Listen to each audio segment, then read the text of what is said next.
Ito ang Tinig ng Pag-asa, isang palatuntunan sa radyo na nagsasabing si Jesus ay muling darating, tiyak na darating, at malapit nang dumating. Kaya kaibigan, kumandatan siya sa lubungin.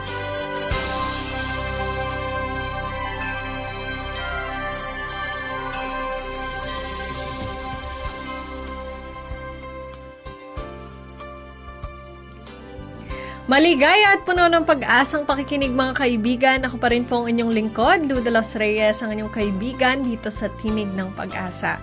Magsama-sama po tayong muli sa isang oras ng talakayan tungkol sa pagpapanatiling matatag ng ating relasyon sa ating tahanan, pagpapabuti ng ating kalusugan at pagtuklas ng pag-asang nagmumula sa salita ng Diyos. Bago po tayo magsimula, nais ko pong i-share ang isang quotation na aking nabasa. Ano po, ang sabi po dito, where there is God, there is hope. Since God is always with us, there is always hope. Ayun, wag po tayo mawala ng pag-asa dahil ang Panginoon po ay laging sumasa atin at laging merong pag-asa sa atin. Patuloy po tayo, kami po ay namimigay pa rin ng mga aklat at aralin sa Biblia, kaya naman kung nais pong makakuha, maaari po kayong tumawag o mag-text sa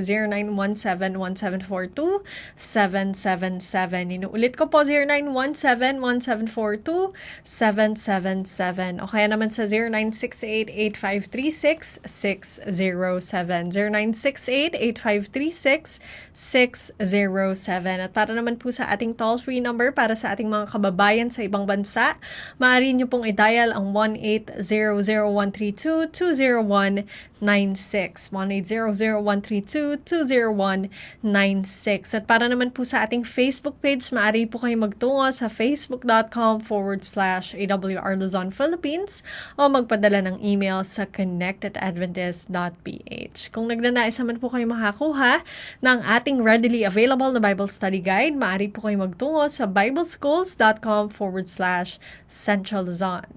Mga kaibigan, sa Tinig ng Kalusugan ay makakasama pa rin po natin si Ma'am Michelle Salas, isang registered nutritionist dietitian from Adventist Medical Center, Manila, sa pagtalakay sa paksang ideal weight. Ayan, marami pong nagkakagusto na magkaroon ng ideal weight. At sa ating pag-aaral naman po ng salita ng Diyos, makakasama pa rin po natin ang outgoing president mula dito sa North Philippine Union Conference, si Pastor Romy Mangiliman, sa pagtalakay sa paksang Secret Prayer. Ibigay po natin ang panahon kay Ma'am Miles para sa Tinig ng Kalusugan. Maligayang araw po sa ating lahat at magandang pagbabalik po dito sa ating programa Tinig ng Pag-asa, handog sa atin ng Adventist World Radio. Kamusta po ulit kayo? Sana po kayo ay masaya, masigla at talagang nasa magandang kalagayan po. Bagaman po marami tayong mga nararanasan ngayon, pero sana po ay nandito pa rin po tayo nakapakinig para po matuto kung paano mapaalalahanan din ng ating kalusugan, paano ito mas mapapabuti pa po. Meron po tayong tinatawag na ideal weight. Ayan po, nabanggit natin ng mga nakaraang talakayan na mahalaga pong mapanatili ang pagkakaroon po natin ng tamang timbang. Meron po tayong ideal na tinatawag para makaiwas po tayo sa mga iba't ibang klase ng mga lifestyle diseases o mga sakit. Ayan po, so yan po yung gusto nating alamin at matututunan po natin ngayong araw. Paano nga rin po ba natin ito makompute, malaman? Ang ideal weight po ay napaka-personal po yan at individual. Iba-iba po tayo ng body frame, ng taas, ng timbang para makita po natin at malaman kung gaano nga po ba kalaki, gaano yung sapat na ideal weight po natin. Ayan po, sabi po dito, may isa pong comedian nagsabi, hindi po ako obese or I'm not obese. I'm just a short for my weight. I'm just short for my weight. Hindi ako obese. May iksi lang talaga ako para sa aking timbang. O maliit lang talaga ako sa aking timbang.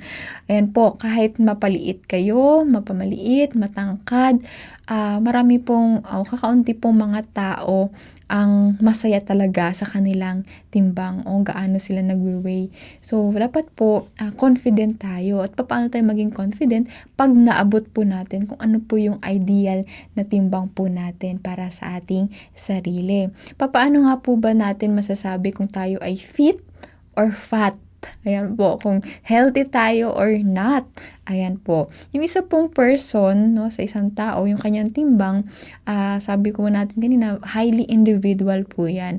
Pero meron po tayong mga ibang guidelines para mapanatili po yung ideal weight po natin. So, yung by definition po, yung obese, ang ibig pong sabihin nito ay yung timbang na yung ating pong dapat na timbang, 20% po or above 20% ng ideal weight, yan po ay considered as obese. O kaya naman po, halimbawa po, a person with an ideal weight of 120 pounds. Halimbawa po ito, kung kayo ay tumitimbang na 120 pounds, magiging obese po kayo kung kayo ay mga 144 pounds and above. So, obese na po kayo mo consider. Yung overweight po, on the other hand, ito po ay 10 to 19% above one ideal weight. Kung kanina 20% o 20% ng ating ideal weight, pag overweight kayo, hindi pa kayo ganun ka obese, hindi pa kayo obese, nakaabot na obese, ay 10 to 19% po yung kanyang additional na porsyento sa kanyang timbang. And our person po, yung isang tao na may ideal weight ay 120 pounds would be overweight, masasabi siyang overweight pag 132 to 143 pounds na po siya. Ayan po, so papaano po natin madedetermine o malalaman yung ating ideal weight? Ayan po, yung gusto natin, yung may guidelines tayo. Alam natin ano yung i-reach natin, naabutin natin. Lalo higit sa mga nakaranas ngayon ng obesity or overweight na gusto magbawas ng timbang. Gaano pa karaming pounds or kilo yung ating ibabawas sa ating timbang ngayon. Sabi po dito, ideal weight can be set in different ways. One way is to look at the records of large life insurance companies. Yung iba kasi talagang inaano po ito, no? Nire-require yung ating pong BMI o yung ating kalagayan status ng ating timbang. So, they are very interested in finding predictors of longevity because it affects the way they structure their premiums. Ayan naman po. Kaya sa ating mga life insurance dyan, talagang sinasaliksik yung background ng isang tao. Kung ito ba ay mas risk na magkasakit dahil po sa kanilang timbang. Ayan po. So, sabi po dito, paano natin to i-calculate? Halimbawa po, mas pinakasimple po natin makalculate yung ating ideal weight. Yung rule of thumb po, para sa mga kalalakihan, allow 100 pounds for every feet of height. So, kung kayo halimbawa ay 5 feet and 2 inches, so for every feet, 100 pounds na po siya. Okay po? So, sa isang 5 feet, ay 100 pounds na po siya. So, kung kayo ay 5'2", may 100 pounds na po kayo.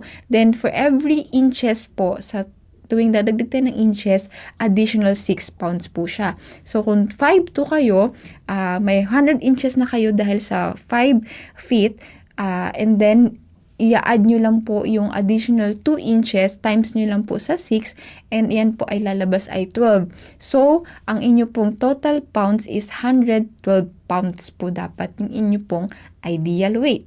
Nakuha po natin, napakadali lamang po, ano? Ayan po. The ideal weight for, halimbawa po, 5 foot 10 inch man po kayo, 5'10" naman kayo, almost 6-footer, kayo po ay dapat ang ideal nyo is 160 pounds. Minultiply po natin yung 10 sa 6, kaya po naging 160. So, para naman po sa mga kababaihan, allow po natin yung 106 pounds for 5 feet of height. Kung kayo po ay 5 feet, ay 106 na po yung equivalent niyan. Ayan po. So, to add 5 pounds for each additional inches. Halimbawa po, 5 foot 5 inches woman kayo or 5'5" yung inyo pong height. Ayan po. That comes for about 131 pounds po yung inyong tapat na timbang. Dahil po, mas malaki yung large bone men and women can add. Para po naman sa mga talagang matatangkad, malalaki yung kanilang mga buto, add lang po kayo ng 5 pen to the figures. Ayan po, small bone can subtract 5% naman po. So, 5% kung talagang malalaki yung body frame, additional na po kayo ng 5%, then 5% naman subtract o bawasan po natin kung maliliit naman po. Meron po sa ating mga madalas naman sa mga atleta or very active talaga, sila naman po ay medyo lang po limitado sapagkat more on muscle talaga yung build up na ating katawan at medyo challenging po yung pagsukat ng ating mga yung ating fats kasi po more on muscles po talaga. So yun po, meron naman po tayong iba pang mga kapamaraanan. So meron po tayo dito para masabing overweight yung isang tao, may profile po tayo dito. Ito yung mga kadalasan niyang ginagawa o naging lifestyle niya na po talaga. Siya po ay isang breakfast skimper. Siya po ay hindi madalas kumain ng almusal. Nag-i-skip po siya ng breakfast. Kayo po ba ay ganito? Ay madalas po o malaki po ang chance niyo na kayo po ay maging overweight. Kayo din po masabing overweight ang isang tao o profile niyo po ito is takes big bites, eats too fast. Malalaki kung kumain. Talagang alam mo yung parang mauubusan, yung gutom na gutom, and napakabilis niyang kumain o ngumuya. So sa ating pong pagnguya, nagkakaroon na po agad ng digestion dyan. Kaya naman po, lagi natin ina-advise, dahan-dahanin po natin yung pagnguya po natin. Okay po, nagkakaroon na ng absorption, digestion sa ating katawan para po mapanatili na sapat lang yung kakainin po natin. Hindi po tayo mag-overeat. Ayan, doesn't drink enough water. Kayo po ba ay talagang limitado lang? Nililimitahan nyo inyong sarili? Hindi kayo sapat uminom ng inyong mga tubig? Ayan pa. Ayan yung isang profile ng isang overweight person. Ayan, gets little or if any, exercise. Kung nag-exercise yun, pero limitado lang. So, kung tayo ay pag-practice na ng pag-exercise everyday, samantalahin na po natin yung ating oras o yung ating pagkakataon talagang na makapag-exercise tayo ng sapat. Ayan po, sabi nga po natin, 30 minutes pa rin po yung ating pinaka-best time to exercise and best type po is paglalakad po. Simpleng paglalakad ay best exercise na po yan. And uses salt freely. Yan, sino po dito yung mahilig talaga sa maalat na mga pagkain? Sa bawat kinakain talagang gusto. Halos katabi na yung asin binubudbud pa. Hindi pa kontento na may tinimpla na sa kanyang pagkain. Ayan po. Kung kayo din po ay mahilig sa mga caffeinated na mga inumin. Ito yung mga inumin na may caffeine. Katulad ng kape, iba po carbonated, mahilig sa mga soft drinks, sodas. Ayan po na matataas talaga sa calories. At ang tendency niyan, mas makakapag-ipon lang tayo ng taba sa ating katawan. If you are, kayo ay mahilig mag-snacking, mag-merienda, parang maya-maya wala kayong tigil, hindi kayo nakokontento na walang sinusubo, walang inunguya. So, maaaring ito po ay profile na ng isang overweight na tao. Ayan po, iba naman, it's mostly, sino pong mahilig dito kumain ng mga refined foods, white bread, white rice, mga juices, candies, ice cream. Ito po mga to ay talagang matataas o yung tinatawag nga po natin caloric bomb na sobrang taas ng calories tapos hindi pa po sapat yung ating pag-ehersisyo. Ang tendency po talaga noon is makaipon pa po tayo ng sobrang calories na hindi naman po natin nabe-burn. So eventually, magiging excess fat po siya at nananatili lang sa ating katawan. Kaya yung timbang po natin, parang gusto mo na ipikit yung mata pag tayo ay titimbang, ano?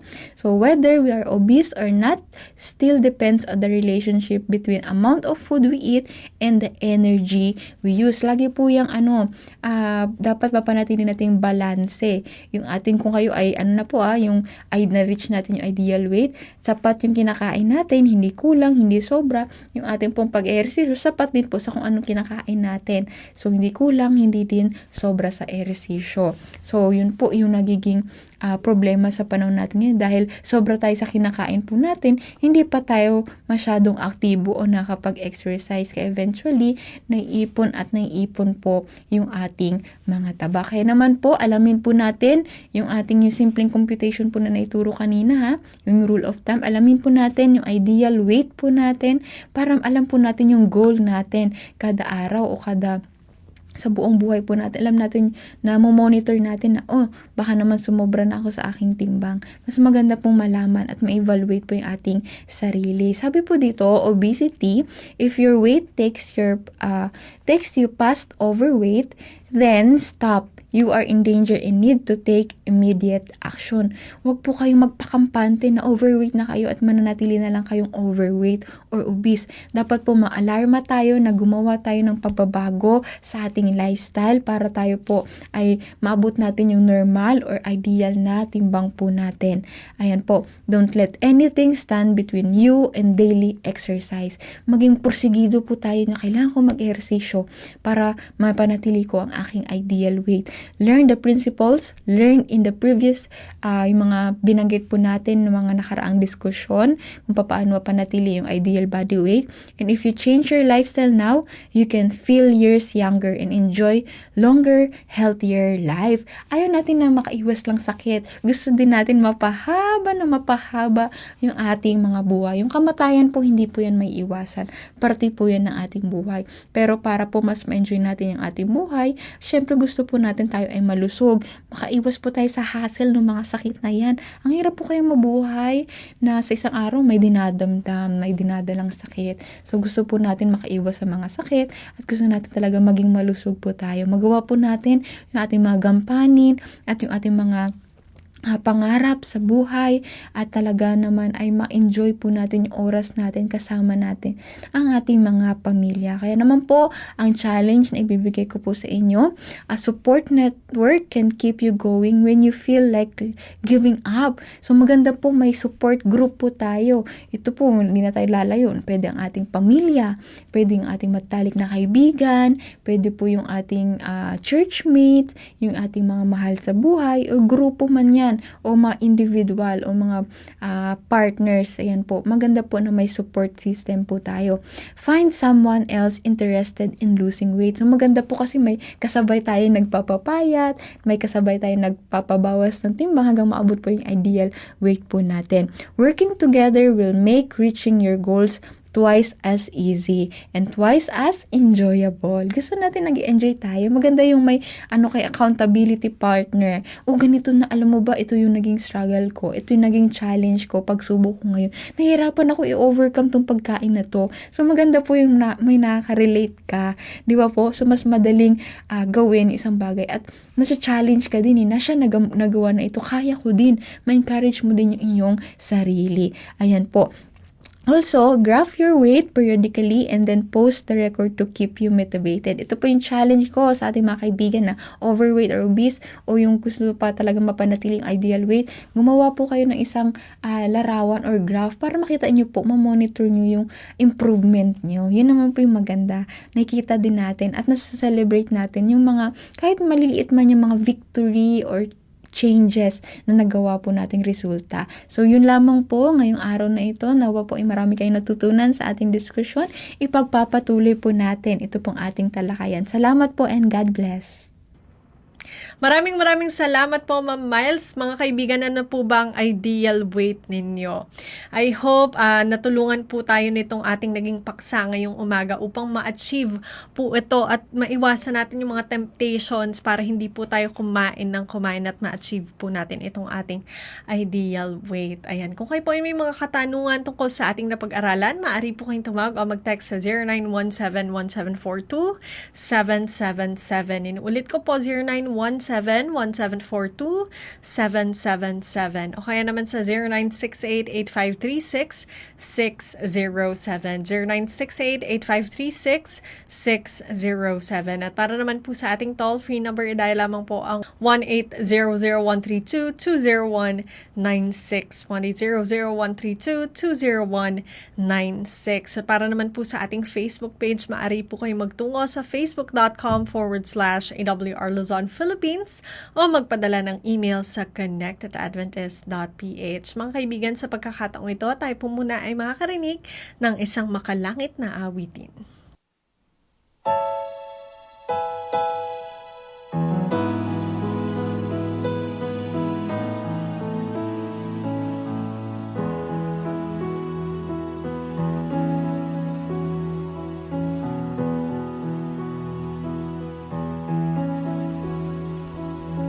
Some birds live in cages, they never learn to fly. And like those birds, I've never found my way. But Lord, your love released me so I could see the sky. And now my heart rejoices as I sing.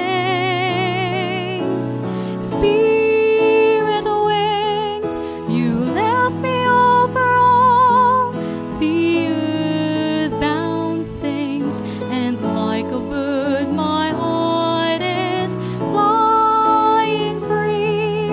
I'm soaring on the song your spirit brings, O Lord of all. You let me see a vision of your majesty. You lift me up and carried me on your spirit wings.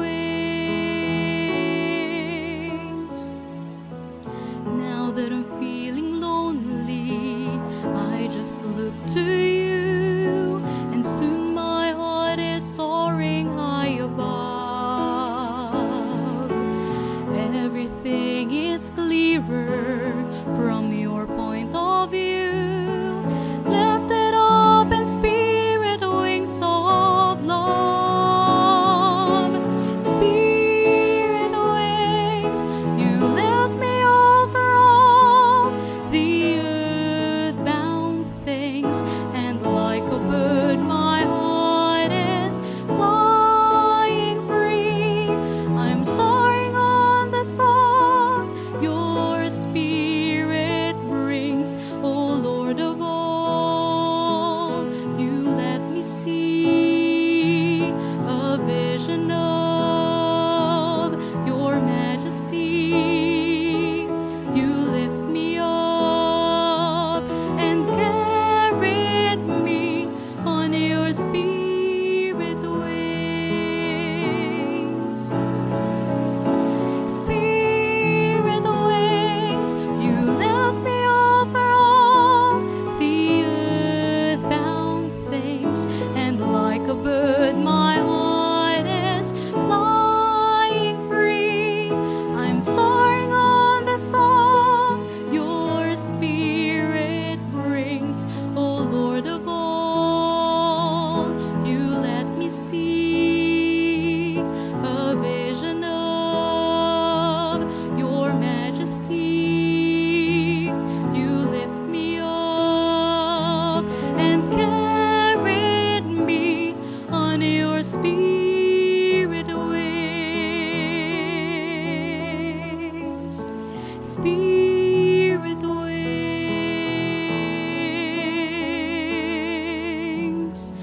Ooh.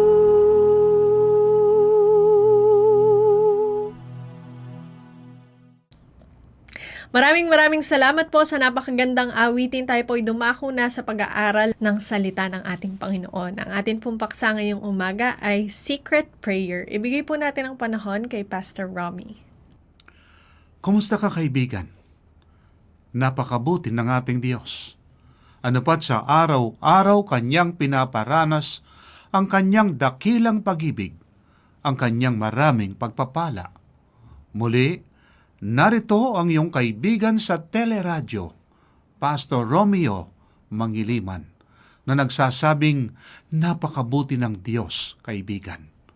Patuloy tayo sa ating pag-aaral salita ng Diyos at sa pamagitan pa rin ng aklat na sulat ni San Mateo. Kaibigan, ang panalangin ang siyang pinaka-source o pinanggagalingan ng kapangyarihan ng isang mananampalataya. Sa mga nakaraang mga panahon sa Old Testament, naranasan ng mga banal na kung papaano sila'y nanalangin sa Diyos at ang Diyos ay tinugon ang kanilang panalangin. Katulad ni Moises, siya nalalangin sa Diyos sapagkat ang bansang Israel ay pinasok ng mga Amalekita, mga Amalekites, at pagkatapos ang sabi niya kay Joshua, pumili ka ng mga mandirigma at kayo ay makikipaglaban sa mga Amalekita At samantalang ako, kasama ko si Hur at gayon din si Aaron, aakyat kami sa bundok. At samantalang sila nanalangin at ang mga kamay ni Moises ay nakataas, ay sila ay nananalo sa kanilang pakikipaglaban. At sapagkat nangawit ang mga kamay ni Moises, ang kanyang mga kamay, kanyang binaba, subalit sa panahon na mga kamay ay nakababa, natatalo sila sa kanilang pakikipaglaban. Kaya nga, ang ginawa ngayon ni Hur at saka ni Aaron ay itinaas ang kanyang mga kamay, subalit sila ay nangangawit din o nangawit din sila. Kaya nga, nilagyan ng bato at nanatiling nakataas ang kanyang mga kamay at sila ay nanalo sa kanilang pakikipaglaban sa mga Amalekita. Meron ding isang lingkod ng Diyos, ang pangalan ay si Joshua, si Josue. Nakikipaglaban sila at iniling sa kanyang panalangin na huwag munang lulubog ang araw hanggang sa matapos ang laban, at nangyari nga ayon sa kanyang kahilingan, kaibigan, at sila ay nanalo sa kanilang pakikipaglaban. Kaibigan, nakaranas din ako ng karanasan na kung papaano ang iyong kaibigan ay nanalangin sa Diyos at pagkatapos ang Diyos ay tinugon ang aking panalangin. Nandiyan ang aking panalangin sapagkat ang aking mga anak ay sabay-sabay na nasa college at wala akong pagkukunan sapagkat ang aking asawa ay wala rin trabaho. Siya'y nag-aalaga noong maliit pa sila at hindi na nakapagtrabaho. Parbagang kinausap ko ang Diyos na sa aking harapan siya at nakita ko ang tugon ng Diyos at ang aking suliranin ay binigyan katugunan ng Panginoon at ako ay nagkaroon ngayon ng lunas sa aking malaking suliranin. Nagkasakit din ako ng COVID, kaibigan. Subalit, naalala ko yung pangako ng Panginoon. At kapag ikaw ay nanalangin sa Panginoon, kaibigan, ang Diyos ay tumutugon sa ating mga panalangin. Merong ngang binabanggit ang ating Biblia. Ito ay pangako ng ating Diyos. Ang wika sa Isaiah 60, versikulo 24, chapter 65, verse 24 ng Isaiah, ito ang ating mababasa. At mangyayari na bago pa sila tumawag ay sasagot ako. Samantalang sila'y nagsasalita ay makikinig ako. Kaibigan, ang Diyos ay tumutugon sa ating mga panalangin, nakikinig ang Panginoon.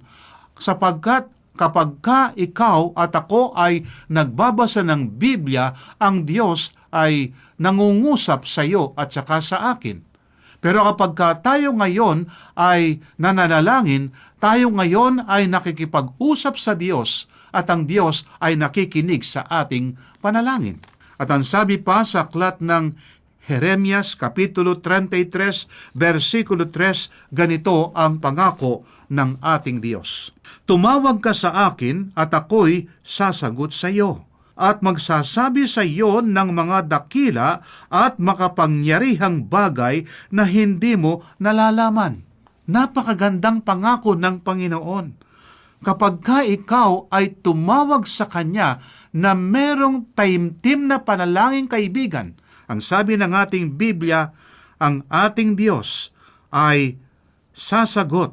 Magsasabing wika at magsasabi sa iyo ng mga dakila at makapangyarihang bagay na hindi mo nalalaman. Kaibigan, yung mga bagay na imposible ay nagiging posible sapagkat walang imposible sa ating Panginoon. Kaya nga, kapag tayo napaharap sa maraming mga problema, kahit naggabundok na problema, kaibigan, kayang lutasin ng Panginoon ang ating suliranin. Ang sabi nga ng isang manunulat na kapag tayo ay gumagawa, tayo'y gumagawa. Pero kapag tayo na nalalangin, ang banal na Espiritu ay gumagawa. Yung hindi kaya ng tao, kaibigan, ang Diyos sa magitan ng banal na Espiritu, anuman ang bagay na ating kailangan makapagbibigay kaluwalhatian sa Diyos at nagpapasulong sa ating pananampalataya sa Kanya, ang Diyos ay tumutugon. Meron pa kaibigan, tayo ay napapaharap sa isang kalaban na hindi natin nakikita. Mga pangyarihan ang ating kalaban. Ang sabi nga sa aklat ng sulat ni Apostol Pedro sa kanyang sulat, 1 Pedro, Kapitulo 5, versikulo 8. Magpakatino kayo, magbantay kayo. Ang dyablo na inyong kaaway ay tulad ng leon gumagala at umuungal na umahanap ng kanyang malalapa. Ako'y mahilig manood ng mga hayop, lalo na yung mga hayop sa Africa, sa Animal Planet. Kapag ka ang leon ay gusto ngayong kumain, titingnan ngayon yung mga hayop at kanyang titingnan yung kung sino sa mga ito ang mahinang tumakbo. At kapag ka ngayon napili niya yung mahinang tumakbo, siya ngayon ay ahabulin niya yung hayop na yon at pagkatapos ngayon kanyang magagapi at kanyang kakainin. At ang dyablo, kaibigan, umahanap sa isang tao kung saan mahina ang isang tao at doon titirahin ang tao. Halimbawa, ikaw ay mahina sa pera at hindi mo pera kukunin mo, susubukan ka sa ganong bagay. O kaya naman isa kang lalaki, mahilig ka na sa opposite sex. Doon ka kukunin ngayon ng dyablo sa panahon na ikay mahina, kaibigan, ikaw ngayon ay kanyang lalapitan na katulad ng isang leon umuhungal. Kaibigan, napapaharap tayo sa maraming pagsubok sa buhay. Kailangan natin ang panalangin. Sa banal na kasulatan, si Daniel ay napaharap din sa isang malaking suliranin at siya ay nanatiling tapat sa Diyos at ang Diyos ay tinulungan ang lalaking ito. Subalit kaibigan, dito sa Kapitulo 6 ng San Mateo, versikulo 6 hanggang 8, kakaiba ang binanggit ng Panginoon sa bahaging ito ng banal na kasulatan. Ang sabi sa 6 hanggang 8, ngunit kapag ikaw ay mananalangin, pumasok ka sa iyong silid at pagkasara mo ng iyong pinto ay manalangin ka sa iyong ama na nasa lihim at ang iyong ama na nakakita ng mga lihim ay gagantimpalaan ka. At sa pananalangin ay huwag kang gumamit ng walang kabuluhan, paulit-ulit na tulad ng ginagawa ng mga hentil, sapagkat inaakala nilang sila ay pakikinggan dahil sa marami nilang salita. Huwag nga kayong tumulad sa kanila, sapagkat alam na ng iyong ama ang mga bagay na inyong kinakailangan bago pa kayo humingi sa Kanya. Kaibigan, kakaiba naman itong sinasabi ng Panginoon. Anong kaya ang dahilan? Bakit binanggit ng Panginoon na kapag ka ikaw ay manalangin, pumunta ka sa iyong silid at isara mo ang iyong pinto at pagkatapos ikaw ay makipag-usap sa Diyos? Hindi ba si Daniel nung siya nalalangin sa Diyos, kaibigan, binuksan pa niya yung kanyang mga bintana at nakaharap ngayon sa Jerusalem.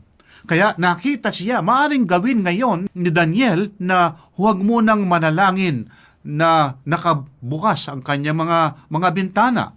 O kaya siya'y manalangin na nakaupo lang, para bagang siya'y natutulog lang. Bakit ginawa niya sa kanyang panalangin ay binuksan pa ang kanyang mga bintana at pagkatapos ngayon siya ay nalalangin sa Diyos? Kaibigan, kung bakit ganun ang ginawa ni Daniel ay sapagkat ang kanyang pananampalataya is under fire. Anong ibig sabihin?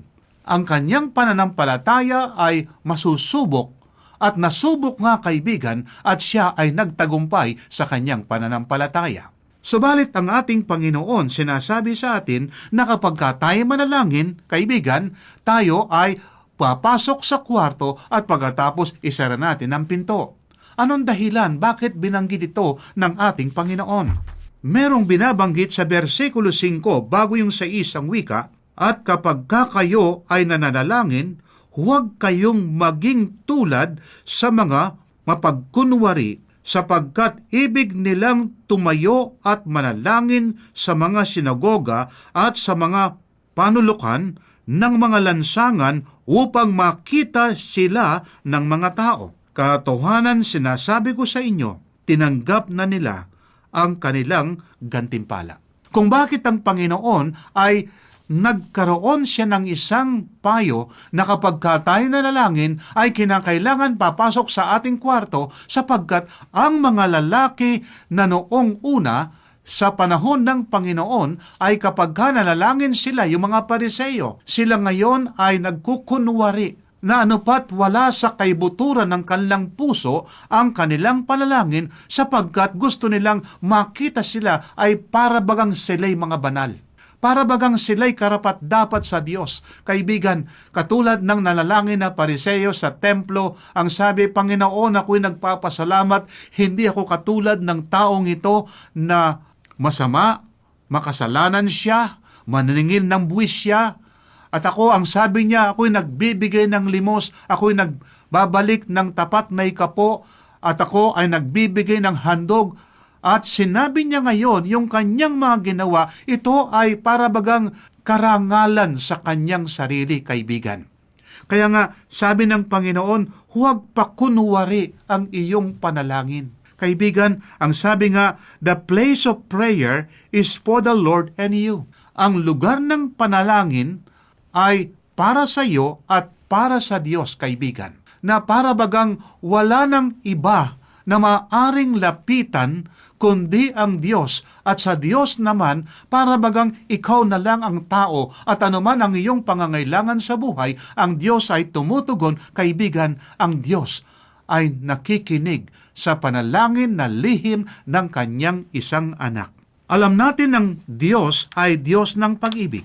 Ang Diyos na umiibig sa atin, na kapag tayo na nanalangin, na siya lamang ang nakikinig sa ating panalangin, kaibigan, kanyang pinapadama sa atin ang kanyang pag-ibig. Bakit kailangan tayong manalangin? Hindi ba sa aking mga binasa, alam ng Diyos kung ano ang ating kailangan? At ang sabi pa ng ating Panginoon, bago pa tayo lumapit sa Kanya at bago pa nating ibinuka ang ating bibig, alam na ng Panginoon ang ating pangangailangan. Bakit kailangan tayong manalangin? Kaibigan, ang panalangin ay nagtuturo sa atin na kapag tayo tiklop tuhod na nanalangin sa Diyos with bended knees, kaibigan, tinuturuan tayo na tayo ay magpakumbaba sa harap ng Diyos. Tinuturuan tayo na tayo ay maging dependent sa Diyos. Wala tayong sariling lakas, kaibigan. Ang ating kalaban ay napakalakas, hindi natin nakikita, katulad ng ating ngayong sakit sa buong sanlibutan, yung COVID-19, isang sakit na hindi natin nakikita pero dumadapo sa maraming mga tao at maraming mga taong naging biktima. Kaibigan, kailangan tayong manalangin sa Diyos. Sabihin natin sa Kanya ang ating damdamin. Ang Diyos na nakikinig sa ating panalangin is a God who cares. Nagmamalasakit ang ating Diyos. Ang Diyos na nakikinig sa ating panalangin, bagamat tayo'y nag-iisa, kaibigan, para bagang tayo na lamang ang tao sanlibutan, nakikitungo sa atin ang Diyos. Ang Diyos ay may pangako na siya'y mag-provide ng ating pangangailangan. Kaya nga, noong tinatanong ni Isaac ang kanyang ama na si Abraham, Tatay, asan po ba ang tupa na ating handog sa Diyos? Sapagkat sinabi ng Diyos kay Abraham, ihandog mo ang iyong anak. Hindi sinabi ni Abraham sa kanyang asawa at sa kanyang anak ang panukala ng Diyos, kaibigan. Subalit, alam ni Abraham at siya ay tumalima sa sinasabi ng Panginoon. Kaya noong itinanong ng kanyang anak, Tatay, asan po ba ang handog na tupa? Ang wika, Jehovah Jireh, God will provide. Ang Diyos ang wika, ang siyang magbibigay. Kaibigan, kung tayo nag-aalinlangan sa Diyos, kung minsan sa ating ngayong pangangailangan para bagang salat tayo sa ating pangangailangan, ang sabi ng Biblia sa San Mateo 6, ating simulan sa 26, ang wika, tingnan ninyo ang mga ibon sa himpapawid. Hindi sila naghahasik o gumagapas o nag-imbak man sa mga kamalig, ngunit pinapakain sila ng inyong amang na nasa langit. Hindi ba higit na mahalaga kayo kaysa kanila? Sino sa inyo na dahil sa pagkabalisa ay mapapahaba ang kanyang buhay? At bakit kayo nababalisa tungkol sa pananamit? Pansinin ninyo ang mga liryo sa parang kung paano sila lumalaki, hindi sila gumagawa o umahabi man. Gayunmay sinasabi ko sa inyo, kahit si Solomon sa buong kaluwalhatian niya ay hindi nakapagdamit ng tulad sa isa sa mga ito.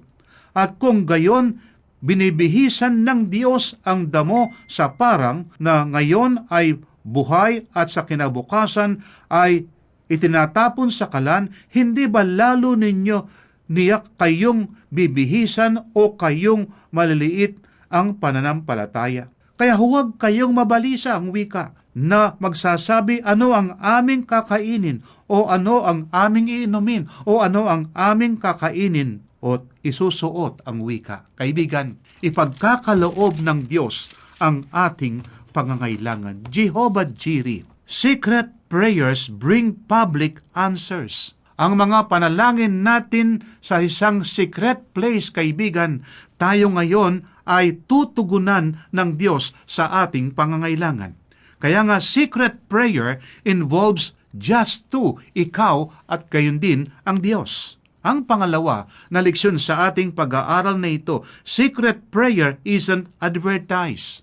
Hindi ka na kailangan na sabihin sa maraming mga tao, ako'y nananalangin, ako ay lumalapit sa Diyos. Sapagkat ang sabi sa versikulo 5, at kapag kayo ay nananalangin, huwag kayong maging tulad sa mga mapagkunwari, sapagkat ibig nilang tumayo at manalangin sa mga sinagoga at sa mga panulukan ng mga lansangan upang makita sila ng mga tao. Katotohanan sinasabi ko sa inyo, tinanggap na nila ang kanilang gantimpala. Ayaw ng Diyos sa ating mga panalangin ay pakunwari. Gusto ng Diyos yung galing sa kaibuturan ng ating puso. Kaya nga, ang sabi niya, pumasok ka sa iyong kwarto at lihim at isara mo ang iyong pintuan sapagkat ikaw lamang at saka ang Diyos ang maaari ngayong nasa iyong kwarto.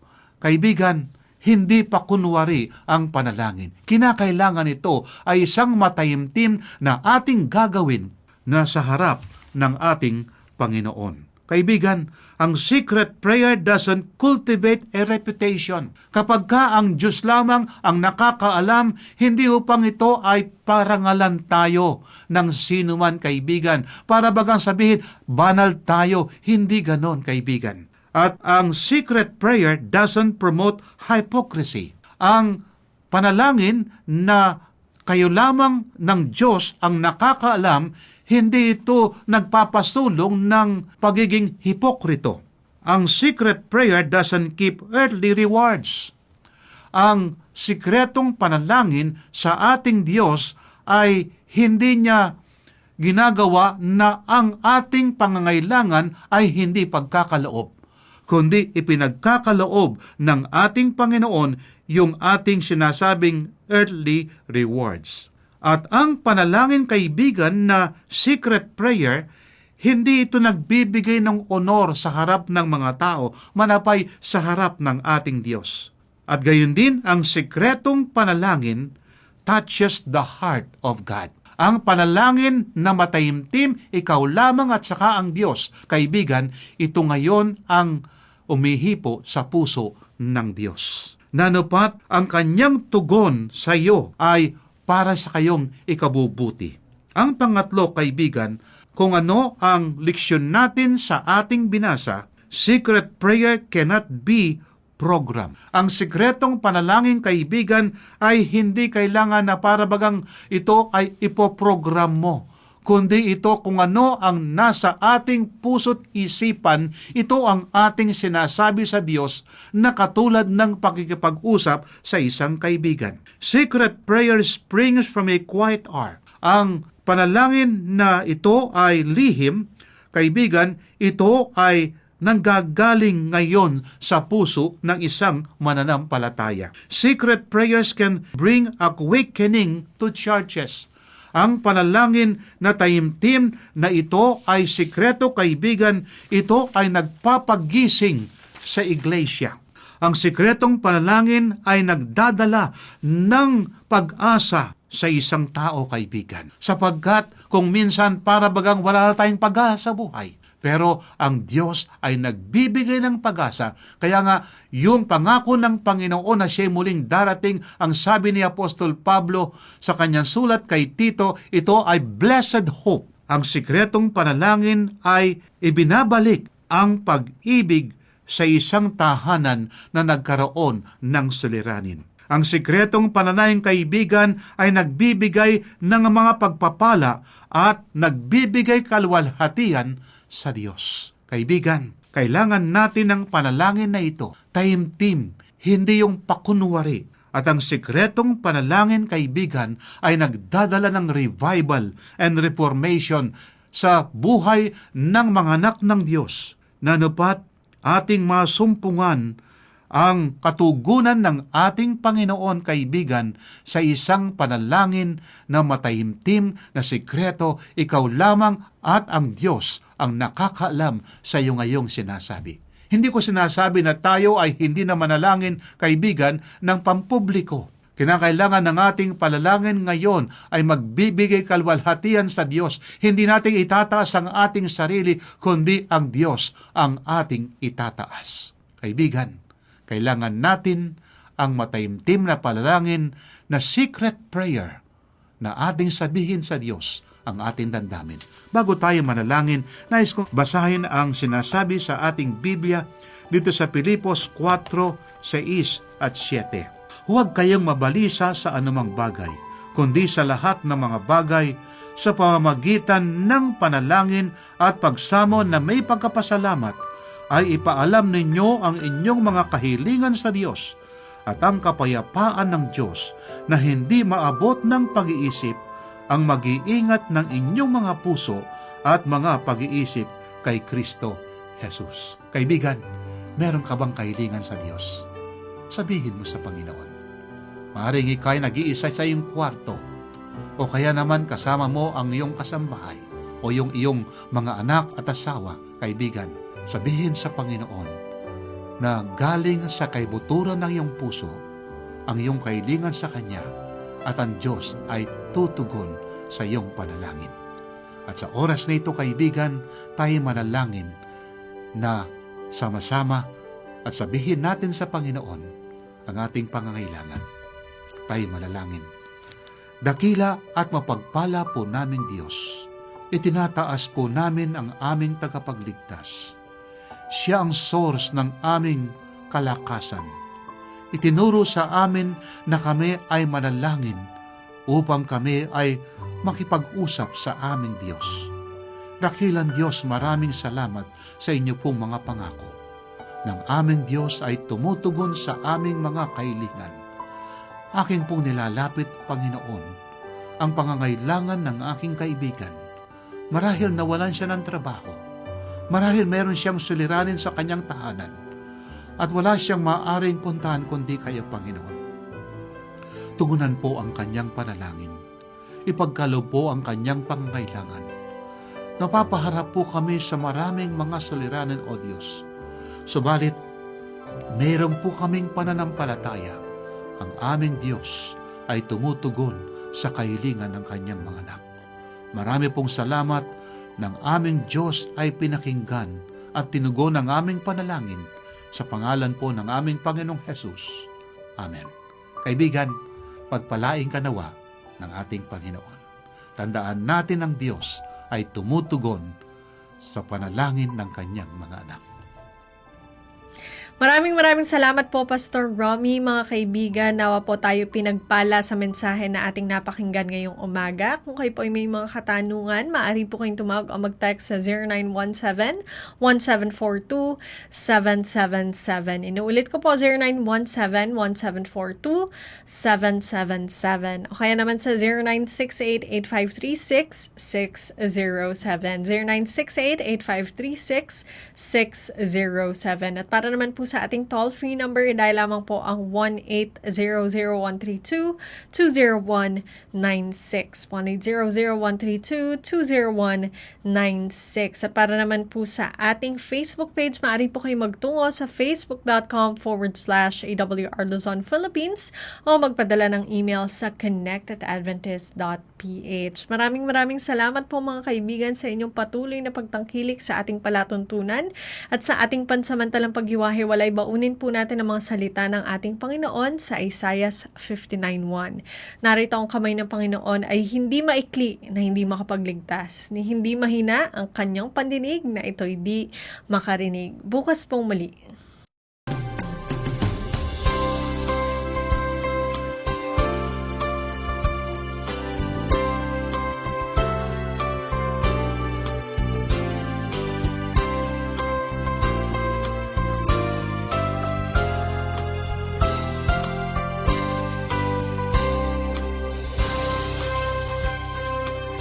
Ito ang Tinig ng Pag-asa, isang palatuntunan sa radyo na nagsasabing si Jesus ay muling darating, tiyak na darating at malapit nang dumating.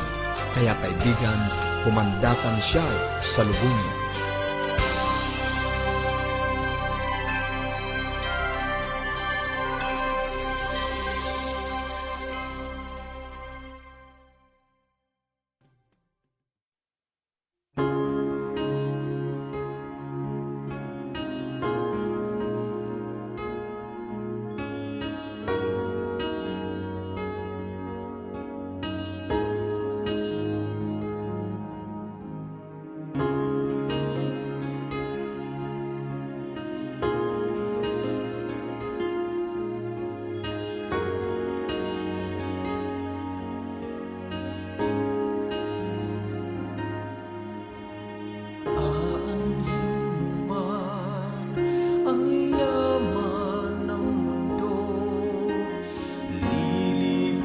lamang ang lahat ng mga ito. Ngunit mayroong kayamanang hindi kumukupas. Siya'y si Jesus na walang katulad.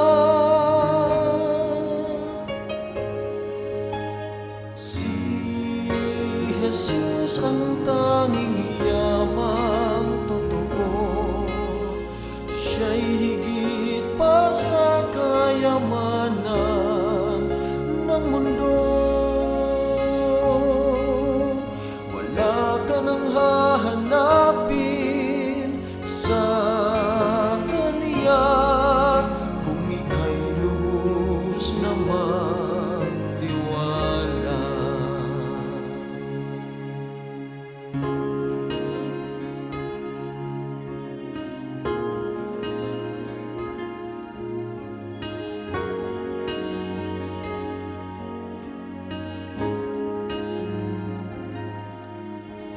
Isuko mo sa Kanya ang buhay mo nang maramdaman ang pag-ibig niya sa'yo. Dati-rati ika'y naguguluhan, ngunit ngayon si Jesus na ang iyong kayamanan.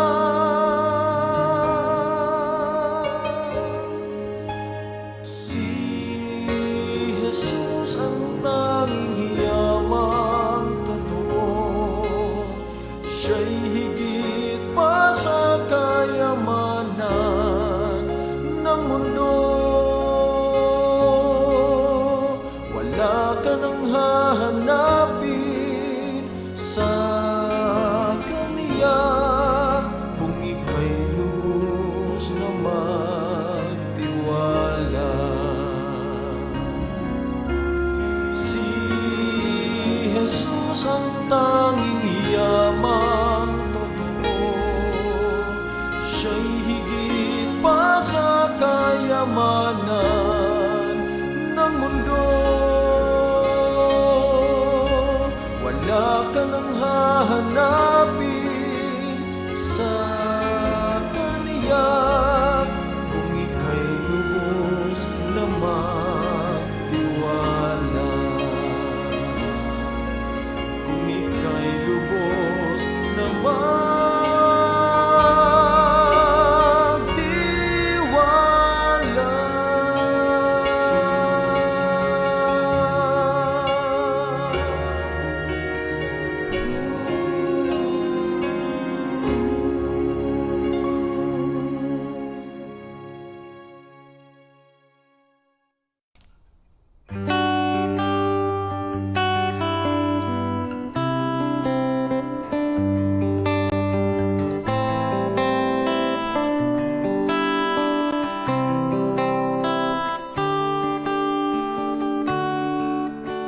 We started differently with all the whys and hows, strained and weary, afraid to be left behind.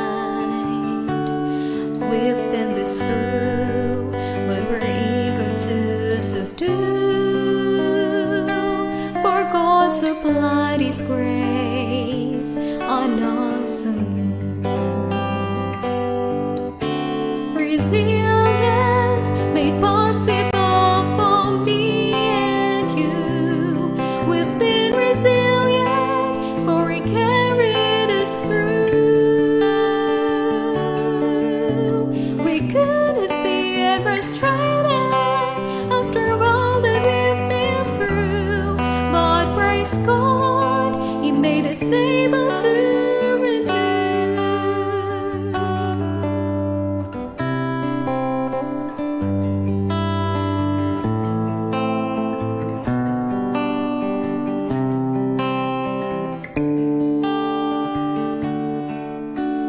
See the fruit of all our labor.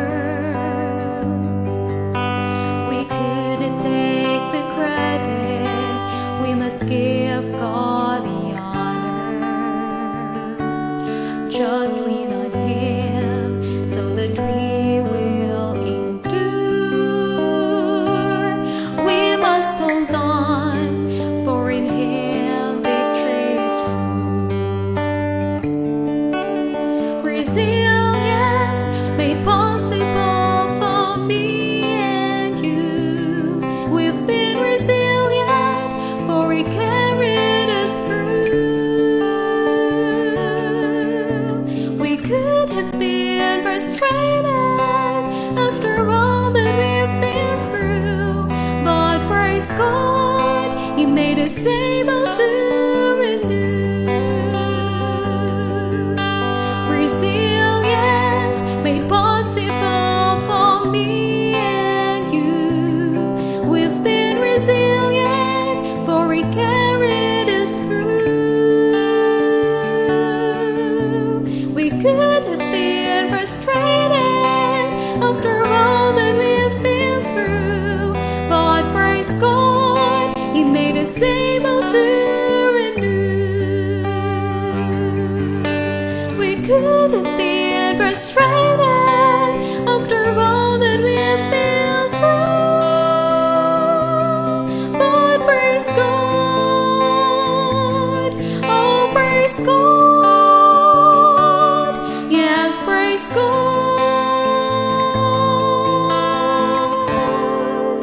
He made us able to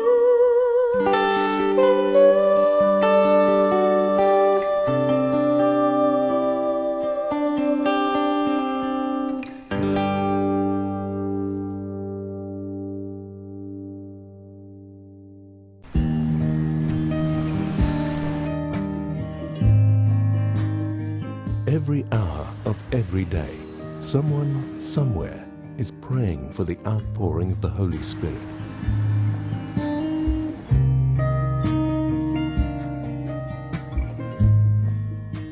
777. Praying at 7 a.m. and 7 p.m. 7 days a week.